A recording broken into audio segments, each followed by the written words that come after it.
Hi hello every one welcome to inspire economics. உங்களில் நிறைய பேர்த்துக்கு எக்கனாமிக்ஸ் சம்மந்தப்பட்ட புத்தகங்களை படித்து உங்களோட அறிவை வளர்த்தணும் அப்படின்னு ஆசை இருக்கும். பட் எந்த புக்கை படிக்கிறது, நான் படிக்கிற புக் இன்ட்ரெஸ்டிங்காக இருக்குமா, இல்லை அந்த புக்கு படிக்கிறதுக்கு ஏற்கனவே ஓரளவுக்கு எக்கனாமிக்ஸ் தெரிஞ்சிருக்கணுமா, இந்த மாதிரியான சந்தேகங்கள்லாம் இருக்கும். இந்த மாதிரி சந்தேகங்கள் உங்களுக்கு இருந்துச்சுன்னா நீங்கள் கரெக்டான வீடியோவுக்கு தான் வந்திருக்கீங்க. ஏன்னா இந்த வீடியோவில் பிகினர்ஸ்க்காகவே எழுதப்பட்ட டாப் 5 இன்ட்ரெஸ்டிங்கான எக்கனாமிக்ஸ் புக்ஸை பற்றி தான் பார்க்க போகிறோம். ஸோ வீடியோக்குள்ளே போகிறதுக்கு முன்னாடி மறக்காமல் லைக், ஷேர் அண்ட் சப்ஸ்கிரைப் பண்ணிடுங்க.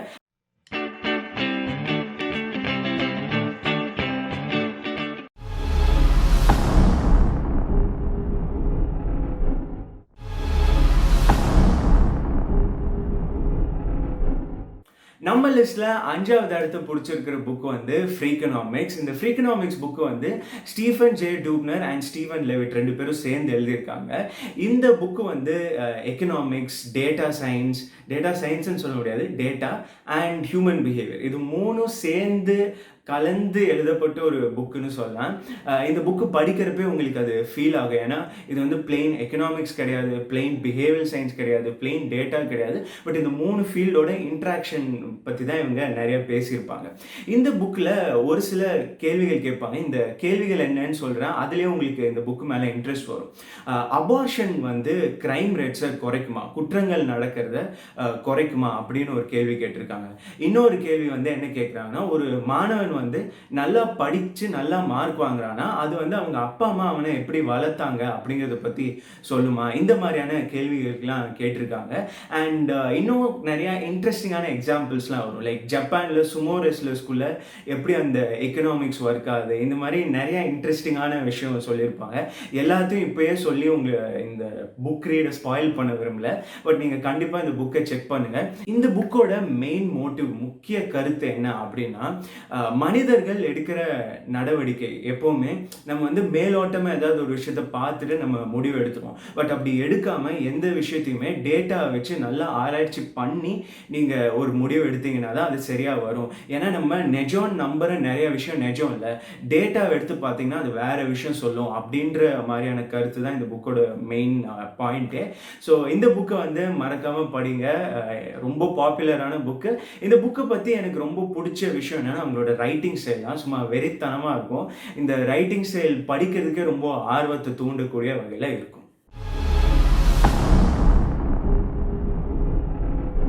நம்ம லிஸ்ட்டில் 4ஆவதா இருக்கிற புக் இந்த புக்கு தான், the economic naturalist by Robert H Frank. Sorry, பேரை மறந்துட்டேன்.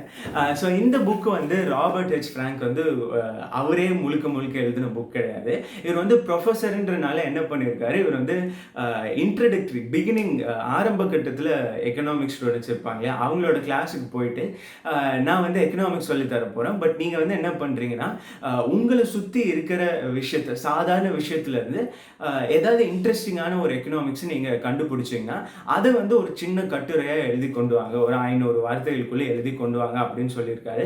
ஸோ அந்த மாதிரி நிறைய பேர் சப்மிட் பண்ணியிருக்காங்க அவங்களோட ஸ்டூடெண்ட்ஸ். அதுலேருந்து டாப் சில ஆர்டிகிள்ஸை மட்டும் எடுத்து அவர் ஒரு புக்காக பப்ளிஷ் பண்ணியிருக்காரு. இதில் மாணவர்கள் மட்டும் இல்லை, அவரும் ஒரு சில கட்டுரைகள் எழுதியிருக்காரு. அண்ட் நிறையா பெரிய பெரிய எக்கானமிஸ்டும் நிறைய கட்டுரைகள் எழுதியிருக்காங்க. இந்த புக்கை பற்றி எனக்கு ரொம்ப பிடிச்ச விஷயம் என்னென்னா, நம்ம சரௌண்டிங்கில் நடக்கிற சாதாரண விஷயங்களுக்கு பின்னாடி என்ன எக்கனாமிக்ஸ் இருக்குது அப்படிங்கிறத சொல்லியிருப்பாங்க.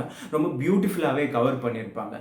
ஒரு உதாரணத்துக்கு சொல்லணும்னா, ஆண்கள் போடுற சட்டையில் ஏன் பட்டன் ரைட் சைடில் இருக்குது, அண்ட் பெண்கள் போடுற சட்டையில் எதுக்கு பட்டன் லெஃப்ட் சைடில் இருக்குது, இதெல்லாம் ஒரு எக்கனாமிக்ஸா, இதில் என்னடா இருக்குது அப்படின்னு நீங்கள் கேட்கலாம். பட் இதுக்கு பின்னாடி ஒரு எக்கனாமிக் எக்ஸ்பிளனேஷனை இவர் கொடுத்துருக்காரு. ஸோ அது ரொம்ப மைண்ட் ப்ளோயிங்காக இருக்கும். அண்ட் இதே மாதிரி இன்னும் நிறையா நம்ம டெய்லி லைஃப்பில் நோட்டீஸ் பண்ணக்கூடிய விஷயங்கள். உதாரணத்துக்கு இப்போ நீங்கள் ஒரு கூல் ட்ரிங்க்ஸ் வாங்குறீங்கன்னா, அந்த கூல் ட்ரிங்க்ஸோட அந்த அடிப்பகுதி, அந்த பாட்டிலோட அடிப்பகுதி வட்ட வடிவத்தில் இருக்கும். ஆனால் நீங்கள் ஒரு பெரிய ஃப்ரெஷ் ஜூஸ் கேன் வாங்கி குடிக்கிறீங்கன்னா அதோட அடிப்பகுதி சதுர வடிவில் இருக்கும். ஸோ இதுக்கு பின்னாடி என்ன காரணம் இருக்குது அப்படிங்கிறது முதற்கொண்டு ரொம்ப பியூட்டிஃபுல்லாக எக்ஸ்பிளைன் பண்ணியிருக்காங்க. இந்த லிஸ்ட்ல இருக்கிற அடுத்த புக் என்ன அப்படின்னு கேட்டிங்கன்னா, அது வந்து "ப்ரெடிக்டபிளி இரேஷனல்" பை டான் ஆரியலி. இந்த புக்கு வந்து வேற லெவல் புக்னு சொல்லலாம். ஏன்னா பிஹேவியரல் எக்கனாமிக்ஸ் நீங்க படிக்கணும்னு ஆசைப்பட்டீங்கன்னா, இந்த புக்ல இருந்து ஸ்டார்ட் பண்ணணும். இந்த புக்கோட இன்ஸ்பிரேஷனே வேற லெவல்ல இருக்கும். அது என்ன அப்படிங்கிற இந்த கதையை சொல்றேன். டான் ஆரியலி வந்து அவர் சின்ன வயசுல ஒரு பெரிய தீ விபத்துல சிக்கிடுறாரு. அதனால அவர் உடம்பு ஃபுல்லா 3rd டிகிரி பர்ன்ஸ் ஏற்படுது. இந்த 3rd டிகிரி பர்ன்ஸை மருத்துவமனையில போய் காமிச்சு அதுக்கு சிகிச்சை பெறாரு. இவரோட சிகிச்சையில என்ன பண்றாங்கன்னா, இவருக்கு வந்து டெய்லி ட்ரெஸ்ஸிங் பண்றாங்க. பிளாஸ்டர்லாம் உடம்பு ஃபுல்லா போடுறாங்க. அண்ட் அடுத்த நாள் வந்து அவர் அத போய் பழைய பிளாஸ்டர் ரிமூவ் பண்ணிட்டு புது பிளாஸ்டர் போடுவாங்க. ஸோ இந்த பிளாஸ்டரை மாத்தி போடுற இந்த ஒரு அனுபவம் வந்து ரொம்பவே அ வ பெயின்ஃபுல்லான ஒரு எக்ஸ்பீரியன்ஸா இருந்துச்சாம். ஸோ என்ன பண்ணுவாங்கன்னா, இந்த நர்சஸ்லாம் வந்து இந்த பிளாஸ்டரை பிரிக்கிறப்போ, அவங்க வந்து ஃபாஸ்ட்டா ஒரே ஃப்ளோல பிரிச்சுருவாங்களாம். இது வந்து ரொம்ப வலிய குடுக்குற மாரி இருந்துச்சாம். அதுக்கு டான் ஏர்லி வந்து "ஏன் இந்த மாரி பண்றீங்க?" அப்படின்னு கேட்டப்போ, அந்த நர்ஸ் என்ன சொல்றாங்கன்னா, இதுதான் கரெக்ட்டான ப்ரொசீஜர். இது வந்து நாங்க இப்படி வேகமா பிரிச்சா அது வலிக்க செய்யும் தான். பட் இது வந்து உடனே அந்த வலி கொஞ்ச நேரம் தான் இருக்கும். அதுக்கப்புறம் போயிரும்." அப்படின்னு அவங்க சொல்லியிருக்காங்க. டான் ஏர்லி இத கேட்டப்புறம் சும்மா இல்ல. அவரு வந்து சரி ரிசர்ச் பண்ணலான்னு இத பத்தி நெறைய ரிசர்ச் பண்ணி, ஒரு விஷயம் சொல்றாரு. அவரு வந்து இத 2ஆ பிரிக்கிறாரு. ஃபர்ஸ்ட் மெத்தட் வேகமா பிரிச்சீங்கன்னா, நீங்க வந்து அதிக வலி இருக்கும். ஆனா கொஞ்ச நேரத்துக்கு இருக்கும். அதே மாரி ஸ்லோவா பிரிச்சீங்கன்னா, கம்மி வலி இருக்கும். ஆனா அது ரொம்ப நேரத்துக்கு இருக்கும். ஸோ இது 2யும் பிரிச்சதுக்கு அப்புறம் டான் ஏரியலி வந்து நெறைய ரிசர்ச் பண்ணி டேட்டாலாம் எடுத்து நெறைய பேர்ட்ட பேசி, அதுக்கப்புறம் என்ன கன்க்ளூட் பண்றாருன்னா, மக்கள் வந்து கொஞ்ச நேரத்துக்கு இருக்கிற அதிக வலிய விட, நெறைய நேரத்துக்கு இருக்கிற கொஞ்சம் வலிய தான் விரும்புனாங்க அப்படின்னு முடிவு பண்ணி, அதுக்கப்புறம் அந்த நர்ஸ் கிட்ட சொல்லி, அவங்க இத கேட்டு அடுத்து வர எல்லா பேஷண்ட்ஸுக்கும் இவங்க வந்து ஸ்லோவாவே பிரிச்சாங்களாம் இந்த பிளாஸ்டர. ஒரு பிளாஸ்டர் பிரிக்கிறதுல ஆரம்பிச்சு ஒரு ஆள் வந்து பெரிய பிஹேவியரல் எக்கனாமிஸ்ட்டா மாறியிருக்காரு. ஸோ இந்த விஷயம் மட்டும் இல்ல. இந்த புக் வந்து ஏன் நீங்க படிக்கணும் அப்படின்னா, நம்ம கார்ப்பரேட்ஸ் நம்ம பார்க்குற நெறைய நிறுவனங்கள் வந்து நம்மள எப்படி எப்படிலாம் சைக்காலஜி யூஸ் பண்ணி நம்மள மேனிபுலேட் பண்றாங்க அப்படிங்கிறது உங்களுக்கு இந்த புக்கு படிச்சா உங்களுக்கு தெரிய வரும். இந்த புக்ல வந்து டீகாய் எஃபெக்ட், அந்த எஃபெக்ட், இந்த எஃபெக்ட்ன்னு நெறைய எஃபெக்ட்ஸ் இருக்கும். அண்ட் நெறைய இன்ட்ரெஸ்டிங்கான விஷயம் இந்த புக்ல சொல்லியிருப்பாங்க. நான் மறுபடியும் ஏன் அதெல்லாம் ஃபுல்லா டீட்டெயிலா சொல்லலைன்னா, நான் சொன்னேன்னா உங்களுக்கு அந்த புக் படிக்கிற இன்ட்ரெஸ்ட் போயிடும். ஸோ அதனால நீங்க அந்த புக்க படிச்சு தெரிஞ்சுக்கோங்க. நம்ம லிஸ்ட்ல இருக்கிற அடுத்த புக் வந்து கொஞ்சம் ஷாக்கிங்கான புக்கு. இந்த புக் வந்து ஆக்சுவலா எக்கனாமிக்ஸ் புக் கிடையாது. எக்கனாமிக்ஸ்க்கு எதிரான ஒரு book. It is none other than the confessions of an economic hitman by John Perkins. இந்த புக்கு வந்து தமிழ்லயும் இருக்கு. ஒரு பொருளாதார அடியாளின் வாக்குமூலம் அப்படின்ற இந்த புக்கு. இது வந்து நீங்க சீமானனோட வீடியோஸ்லாம் அடிக்கடி பார்ப்பீங்கன்னா, அவர் இந்த புக்கை பத்தி நிறைய சொல்லியிருப்பாரு. ஸோ இந்த புக் வந்து எக்கனாமிக்ஸ்க்கு எதிரான ஒரு புக். எக்கனாமிக்ஸ் வந்து ஒரு நல்ல டூல். அதில் வந்து நீங்கள் நிறைய விஷயம் பண்ணலாம். மக்களை வறுமை கோட்டில இருந்து காப்பாற்றலாம். இந்த மாதிரி நிறைய விஷயம் பண்ணலாம். பட் இருந்தாலும் இதே பொருளாதாரத்தை கெட்ட விஷயத்துக்கும் பயன்படுத்தலாம். ஒரு நாட்டுக்கு வந்து நிதி கொடுத்தே அவனை எப்படி நீங்கள் அடிமையாக்குவீங்க, ஒரு நாட்டு மேலே எப்படி பொருளாதார ஆதிக்கத்தை செலுத்துவீங்க, பொருளாதாரத்தையே வச்சு எப்படி ஒரு போர் தொடுப்பீங்க, அந்த மாதிரி நிறைய விஷயங்கள் இந்த புக்கில் சொல்லியிருப்பாங்க. இந்த புக்கோட ஆத்தர் ஜான் பர்கின்ஸ் வந்து ஒரு என்ஜினியரிங் கிராஜுவேட். அவர் வந்து எக்கனாமெட்ரிக்ஸ்லாம் கற்றுக்கிட்டு ஒரு என்ஜினியரிங் ஃபர்முக்கு வேலைக்கு போவார். இந்த வேலைக்கு போகிறப்போ யூஎஸோட உளவுத்துறையான சிஐஏல இருக்கிறவங்களுக்கு கூட இவருக்கு அறிமுகமாகும். அதுக்கப்புறம் இவர் வந்து என்ன சொல்றாரு, நான் வந்து யூஎஸ்ஏக்கு வந்து ஒரு எக்கனாமிக் ஹிட்மேன், ஒரு பொருளாதார அடியாள தான் வேலை பார்த்தேன். என்னோட வேலை என்னன்னா, இந்த மாதிரி வளர்ந்து வர நாடுகள், இந்தோனேஷியா, ஆப்பிரிக்கா மாதிரியான நாடுகளில் போய் அங்கே இருக்கிற அரசியல்வாதிகள்கிட்ட அவங்ககிட்ட பேசி அவங்கள மூளை செலவு செய்து இவங்களோட நாட்டு வந்து வறுமையிலேருந்து காப்பாற்றணும்னா நீங்கள் வந்து எங்கள் கம்பெனிக்கிட்ட இருந்து நீங்கள் எலக்ட்ரிசிட்டி கிரிட் எல்லாம் வாங்கி போடணும். இந்த மாதிரி வாங்கி போட்டிங்கன்னா உங்களோட நாடு இப்படி வளரும் பாருங்கள், அப்படி வளரும் பாருங்கள், அந்த மாதிரி நம்பர்ஸ் எல்லாத்தையும் வச்சு அப்படி இப்படின்னு சொல்லி அவங்கள கன்வின்ஸ் பண்ணும். அவங்க கன்வின்ஸ் பண்ணதுக்கப்புறம் சிஐஏ, யூஎஸ்ஏ இவங்கெல்லாம் என்ன பண்ணுவாங்கன்னா, இவங்க வந்து இந்த நாட்டு கூட வந்து ஒப்பந்தம் போடுவாங்க. என்ன மாதிரி ஒப்பந்தம்னா, இந்த உங்கள் நாட்டை நான் வந்து வளர்க்குறதுக்கு நாங்கள் வந்து நிறையா நிதி உதவி தரோம். இந்த நிதி உதவியில் ஒரு சில கண்டிஷன்ஸ்லாம் என்ன இருக்குன்னா, இந்த பவர் கிரிட்ஸ் எல்லாம் போடுறதுக்கு இந்த டெவலப்மெண்டல் ப்ராஜெக்ட்ஸ் எல்லாத்துக்கும் நீங்கள் வந்து யூஎஸ்ஐ சார்ந்த நிறுவனத்துக்கு தான் நீங்கள் வந்து இந்த டெண்டர்லாம் விடணும் அப்படின்ற மாதிரி கண்டிஷன்ஸ் போடுவாங்க.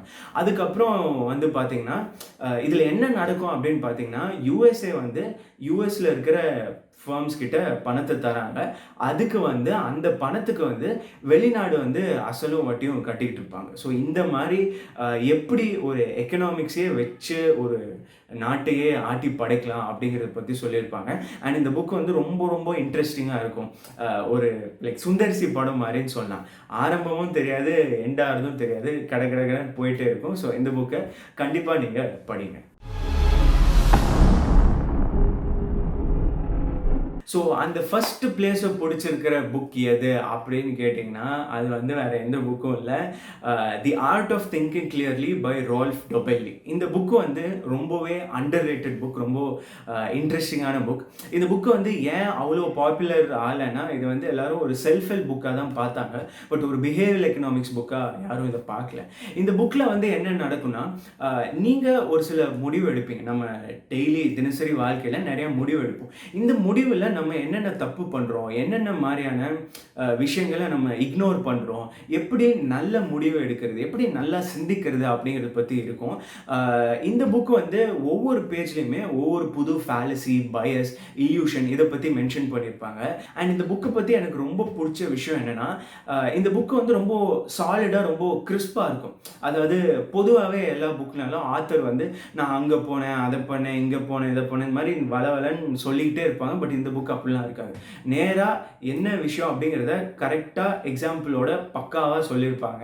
ஸோ இந்த புக்கை படிக்கிறப்போ உங்களுக்கு நிறைய விஷயம் ரிலேட் பண்ண முடியும். ஓ, நான் அன்னைக்கு அது நடந்துச்சுல, ஸோ அது இதுதான் அப்படிங்கிற மாதிரி நிறைய விஷயம் உங்களால் ரிலேட் பண்ணக்கூடிய ஒரு புக்கு தான் இது. ஸோ இந்த புக்கு வந்து நான் ஹைலி ரெக்கமெண்டட் புக்குன்னு சொல்வேன். இந்த புக்கை வந்து நீங்கள் படிச்சிங்கன்னா தான் தெரியும். அண்ட் இந்த புக்குமே ரொம்ப ஒரு ஃபாஸ்ட் பேஸ்ட் புக்காக இருக்கும். உங்களுக்கு வந்து நீங்கள் எடுத்த உடனே நீங்கள் முடிச்சிட முடியும். அந்தளவுக்கு இன்ட்ரெஸ்டிங்காகவும் ரொம்ப கிறிஸ்பியாகவும் இருக்கும்.